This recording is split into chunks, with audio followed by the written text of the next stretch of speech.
Assalamualaikum warahmatullahi wabarakatuh.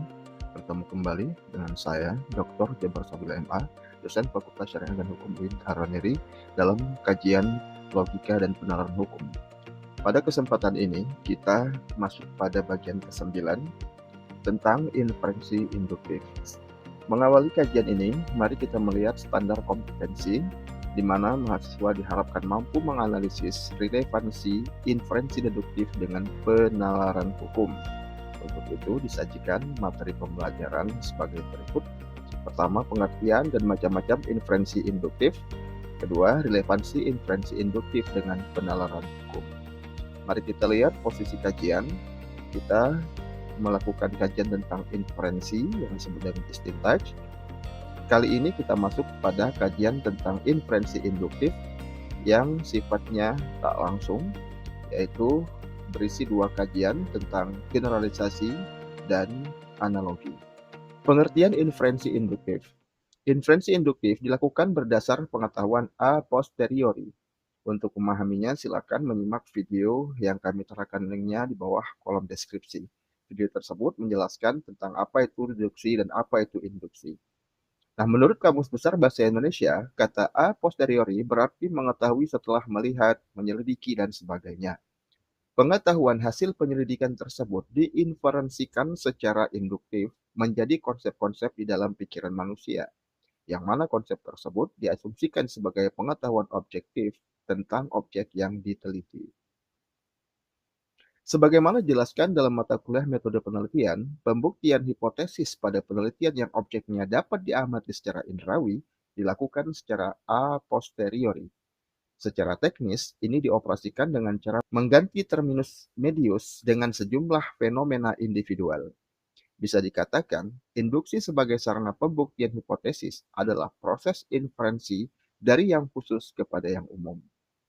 Jadi, inferensi induktif adalah proses penyimpulan yang dilakukan berdasarkan hasil pengamatan terhadap sejumlah fenomena individual.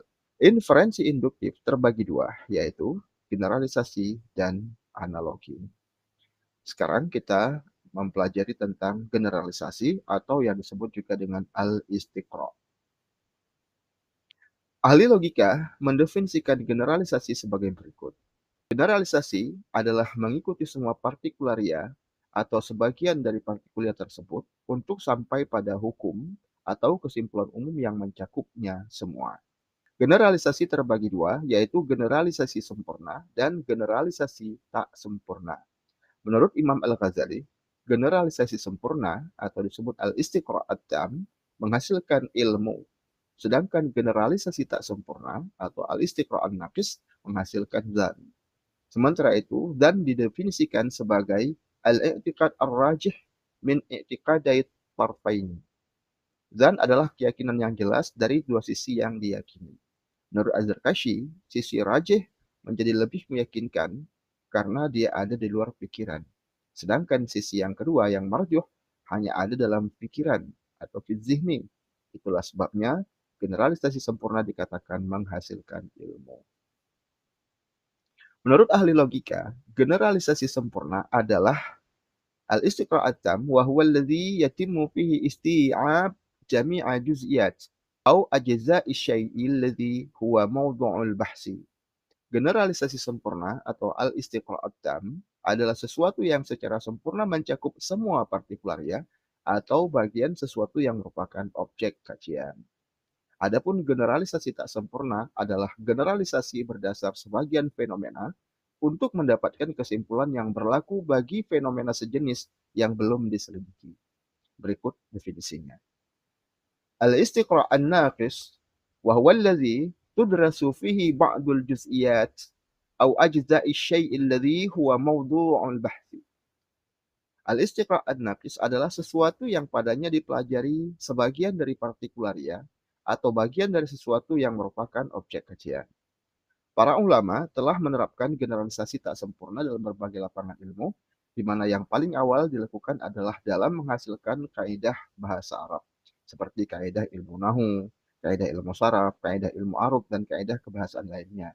Lalu diterapkan pula dalam ilmu tentang kaidah fikih, kaidah usul fikih, ilmu hadis, dan berbagai ilmu Islam lainnya.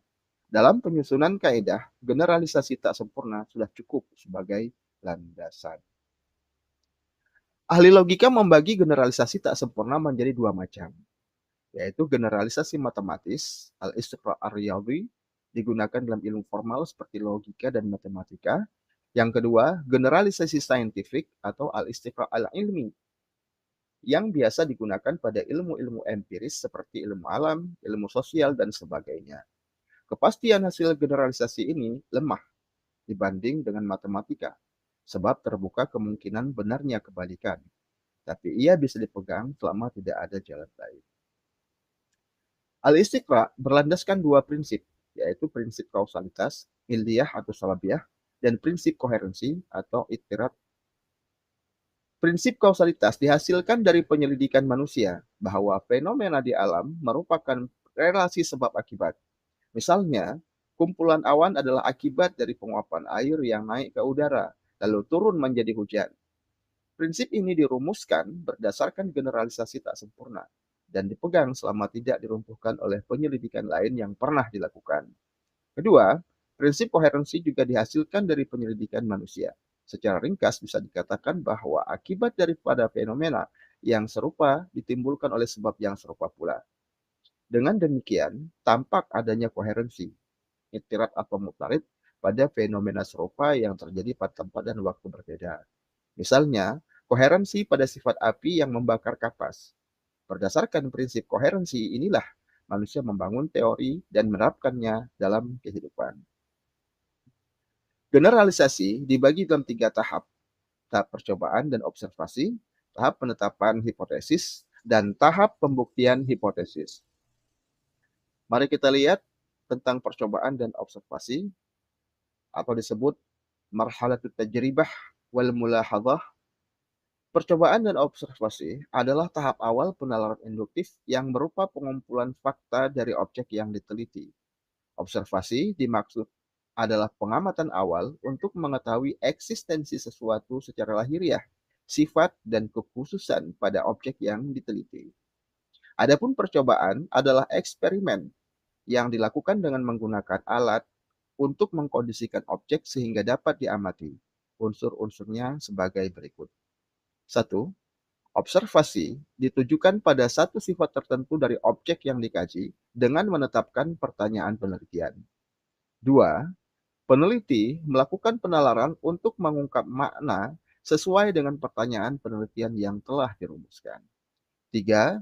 Peneliti melakukan penalaran untuk menarik kesimpulan yang paling logis dan sejalan dengan percobaan dan observasi yang dilakukan. Perumusan hipotesis, al-furud al-ilmiyah.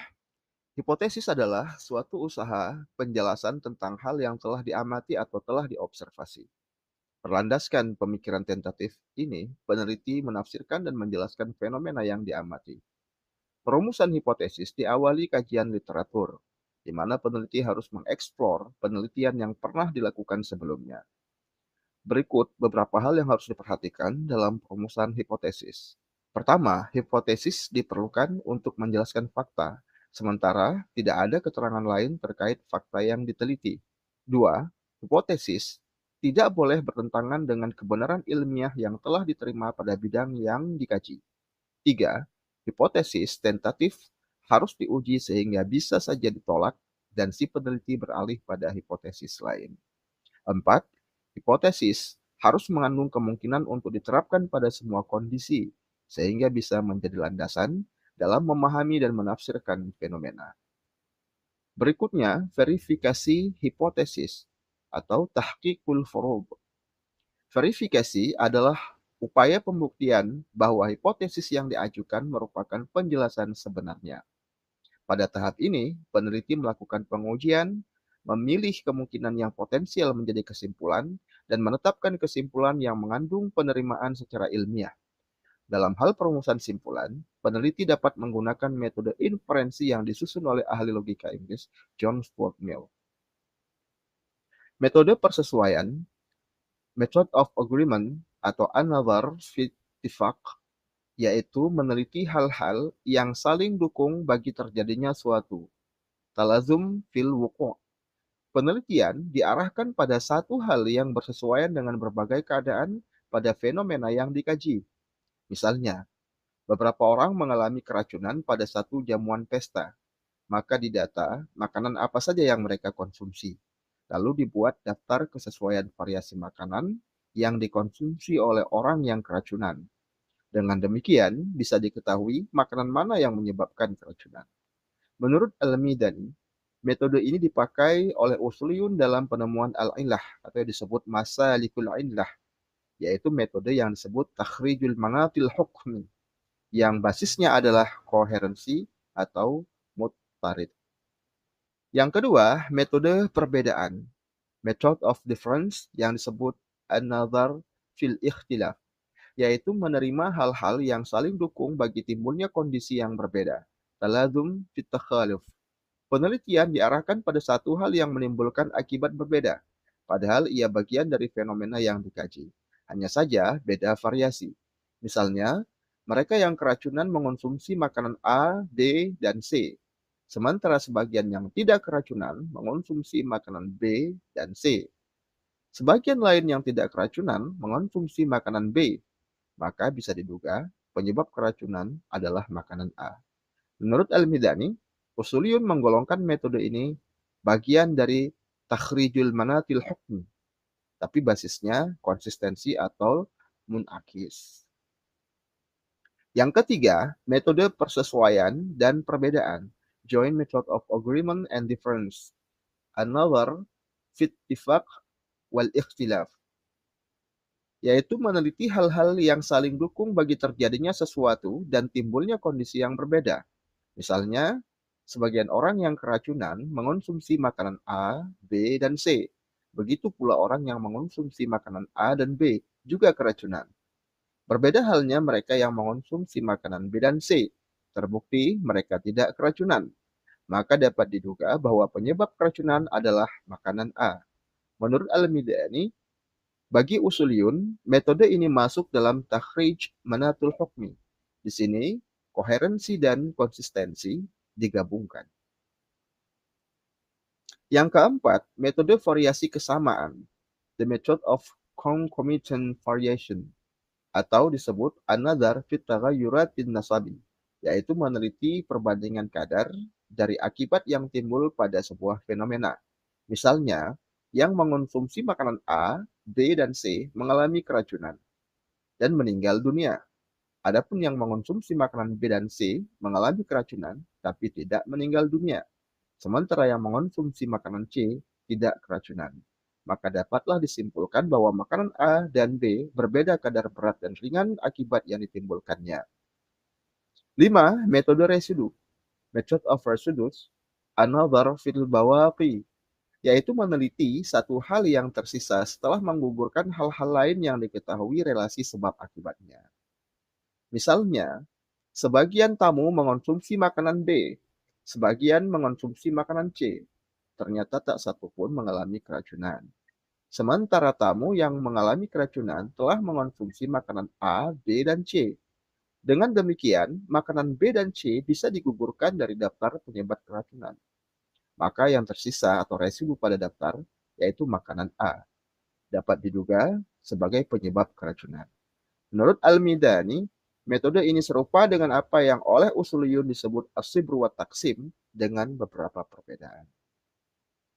5 metode ini digunakan dalam penalaran induktif. Tentunya ini disesuaikan dengan tuntutan dari objek yang diteliti. Berikutnya kita masuk pada penjelasan tentang analogi atau disebut juga at-tamthil. Secara sederhana, analogi bisa dilihat sebagai penyamaan dua perkara partikular atau suatu penjelasan secara analogis. Misalnya, menyamakan proses ilmiah dengan proses membangun rumah, yaitu mulai dari menyusun batu bata satu persatu. Menurut Puspo Projo, ini bukan analogi induktif.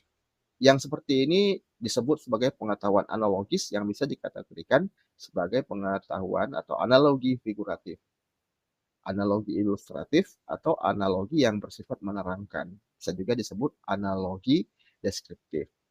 Nah, sebenarnya yang dimaksud dengan analogi adalah analogi induktif, yaitu pemikiran melalui hubungan kausal yang oleh Puspo Projo dibagi menjadi 3 pola. Pertama dari sebab ke akibat, yang kedua dari akibat ke sebab, yang ketiga dari akibat ke akibat. Ahli mantik mendefinisikannya sebagai qaulun mu'allafun min qadaya tashtamilu ala bayanin musyarakati juz'iyyin li akharin fi illatil hukmi fayuthbitul hukmu lahu. Analogi atau atamthil adalah perkataan yang tersusun dari beberapa proposisi yang mencakup penjelasan bersatunya partikular yang satu dengan lainnya dalam al-illah. Maka hukum pada yang pertama dapat ditetapkan pula pada yang kedua. Menurut Al-Midani, analogi membuat generasi tak sempurna menjadi lengkap sebab hasil darinya menjadi bermanfaat karena analogi. Nah, ini bisa kita pahami karena analogi itu sifatnya merupakan praktik dari generalisasi. Jadi satuan-satuan diteliti kemudian membentuk konsep general sehingga itu menjadi langkah teknis bagi generalisasi. Nah, menurut Imam Al-Ghazali, فإذا لا ينتفع بالاستقراء مهما وقع خلاف في بعض الجزئيات فلا يفيد الاستقراء علما كليا بثبوت الحكم المعنى الجامع للجزئيات حتى يجعل ذلك مقدمة في قياس آخر لا في إثبات الحكم لبعض الجزئيات. Maka generalisasi tidak bermanfaat manakala terjadi penyimpangan pada sebagian partikularianya. Sebab generalisasi tidak menghasilkan pengetahuan universal yang menghimpun seluruh partikularia, kecuali ia dijadikan sebagai premis bagi perkataan lain, bukan untuk menetapkan hukum terhadap seluruh partikularianya. Nah, di sini kita bisa memahami Imam Al-Ghazali melihat bahwa eh, generalisasi yang tidak sempurna ini tidak menghasilkan ilmu yang kokoh, maka kemudian dia masih juga bermanfaat dengan cara menjadikannya sebagai sarana untuk merumuskan premis mayor.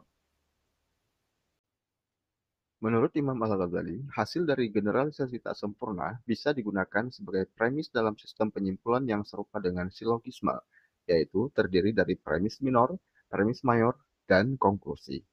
Imam Al-Ghazali memadukan hasil generalisasi induktif yang tidak sempurna atau disebut al-istiqra' an-naqis dan sistem operasi silogisme disebut al-qiyas untuk diterapkan pada penemuan hukum dalam fikih. Ini dilakukan karena premis-premis dalam silogisme adalah pengetahuan a priori, sejalan dengan karakteristik hukum yang bersifat pengetahuan a priori. Pembahasan lengkapnya dapat disimak pada video kami yang berjudul Qiyas Fikih pada link yang kami terakan di kolom deskripsi. Demikianlah pembahasan ini. Semoga bermanfaat. Terima kasih atas perhatiannya. Assalamualaikum warahmatullahi wabarakatuh.